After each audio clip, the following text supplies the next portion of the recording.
2006, sa tubig ng Palawan Island dito sa Pilipinas, aksidenteng natuklasan ng isang mangingisda ang isang malaking puting bato sa ilalim ng dagat.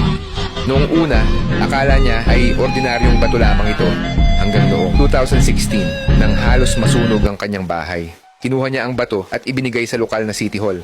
Pagkatapos ng preliminary identification at malalim na pagsasaliksik ng mga eksperto, ang tila ordinaryong bato na ito ay isa palang malaking perlas na tumitimbang ng isang kamanghamanghang 34 na kilo at 67 sentimetro ang haba. Ang pagtuklas na ito ay nagdulot ng malawakang atensyon at sensasyon dahil ang malaking sukat ng perlas na ito ay ang pinakamalaking perlas sa mundo. Ang perlas ay tahimik na inilagay sa ilalim ng higaan ng mangingisda sa loob ng buong 10 taon at hanggang sa sandaling ito na ito ay tunay na kilala sa mundo. Upang purihin ang kabaitan at kontribusyon ng mangingisda sa kanyang natuklasan, agad na iniharap sa kanya ng City Hall ang isang banner at gantimpala na 100,000 piso. Nang maglaon, ayon sa mga pagtatantya ng mga eksperto, ang halaga ng perlas na ito ay humigit sa 100 milyong dolyar, katumbas ng humigit kumulang 8 bilyon sa piso.